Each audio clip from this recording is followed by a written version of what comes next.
Hi everyone, welcome back to Coding and Creating. Today we're working in GarageBand. I'm going to begin by hitting the plus sign to create a new document. Now today we're going to be working in this section of GarageBand called Tracks. We had been working here where it says Live Loops, but up at the top center you can click on this section to get to the tracks. We're going to experiment today with some of the smart instruments. If you click here on the smart piano, you'll see this little option that allows you to play chords without knowing much about the instrument at all. So you can play a C major chord by tapping on that top letter C, or you can strum across and play any of the individual notes of the chord. And this is called an arpeggio. It's playing the different notes of the chord. Right here it says auto play, so you can choose from some auto accompaniment.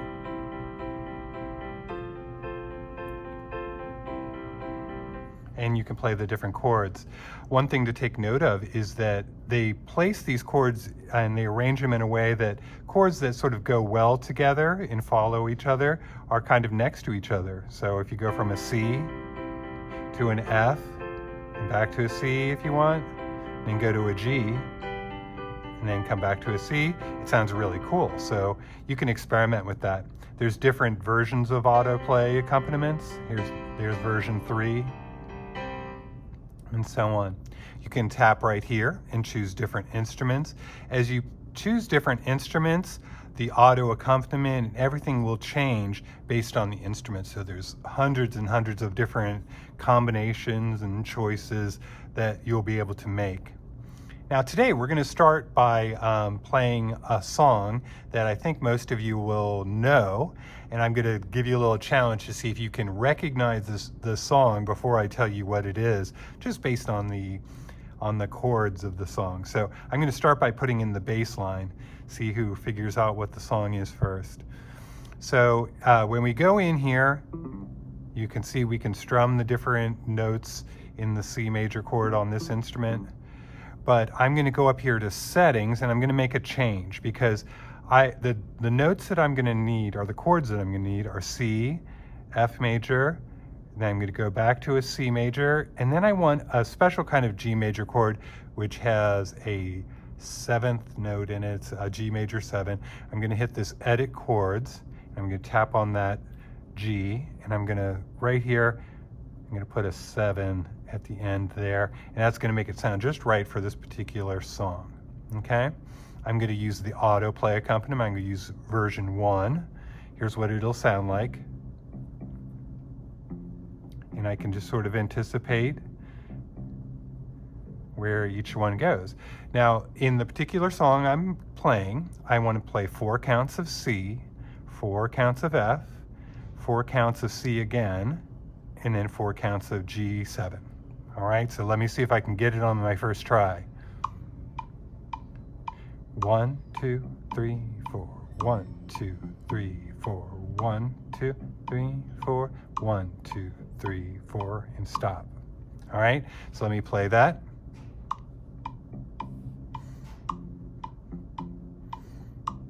Sounds good. Now notice that this last part, it's sort of carried over into that next measure. I'm just grabbing that end and I'm bringing this all the way over here to the end of the 4th measure because I don't want it to go into the 5th measure. All right. Also, you might have heard that tick-tock sort of sound. That's called a metronome, and that's this little icon here. That's not actually a part of my song. Listen. So you can hear this is just to help me to make sure that I'm staying in time with my song. So I'm going to bring my playhead back to the beginning, and I'm going to hit the plus, and I'm going to add another part. So this time I'm going to choose a guitar, and I'm going to go to Smart Guitar, and let's see. That sounds good. I think I might want my volume down a little bit lower, so I clicked on this little icon to get the settings. Let's see if this sounds right. Maybe a little bit louder. Okay, so that sounds pretty good. I'm going to try to record it.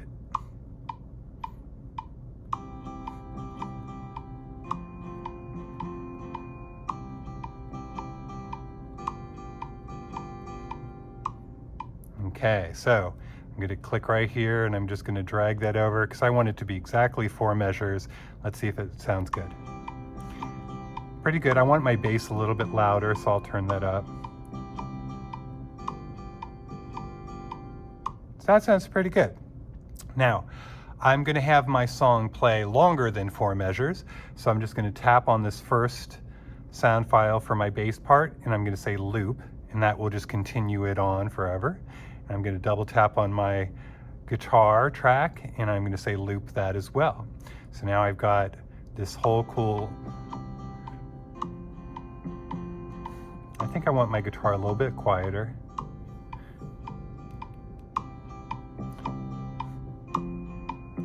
Okay, that's sounding pretty good. Now I'm going to add a drum track. So I'll hit the plus sign, and I'm going to choose this. It's called Drummer, and it says it creates beats and fills with a virtual session drummer. So I'm going to choose just an acoustic drum. And what I can do is it is going to automatically generate a drum track, and it has these virtual drummers. So let's listen to what Kyle sounds like.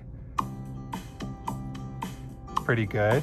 Now right here I can adjust how loud they are, how complex their drumming is, maybe make them softer if I want. Make it more simple. I can try a different drummer. Here's what the Logan drummer sounds like. Make it more complex if I want. Maybe have it do more of these type of toms on the drum set. Okay, let's try another one. This one's Darcy. That's pretty good. Maybe more complex. Maybe add some shaker.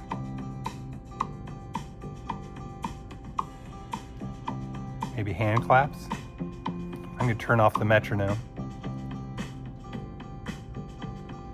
Do you know what the song is? It's a pretty common chord progression. In the jungle, the mighty jungle, the lion sleeps tonight. Did anyone pick it out? Ooh, da, da, da, we don't mumble away. So there's my version of Lion Sleeps Tonight. Now, what I'd like you to do, I'm going to click right here so I can get back just to hide those instruments. I want you to come up with your own version of Lion Sleeps Tonight. You can pick any instruments you want and different drummers. And right down here in the bottom left corner, you can click this plus sign, and you can even add a vocal track so that you can sing along. So here's the audio recorder. If I hit voice, it gives you this really cool microphone controls. Down here, if you have headphones on, you can turn the monitor on and you'll hear your voice in the headphones, and you can control all of these different properties to make yourself sound really cool. You can tap on where it says lead vocals, and you can have all these really cool effects to make it sound like there's an extra singer, or different distortion and choruses and things, and make it really sound neat. If you want to have do some silly fun things, you can click on fun, and you can make yourself sound like a monster or a robot or a squirrel, all kinds of different ones. So have fun with all these cool special effects that you can add to your audio track. One last thing, which is kind of a fun challenge, is if you want to make a version of Lion Sleeps Tonight with lyrics that go along with our character education program, I think that might be really fun. Something along the lines of E plus R equals O.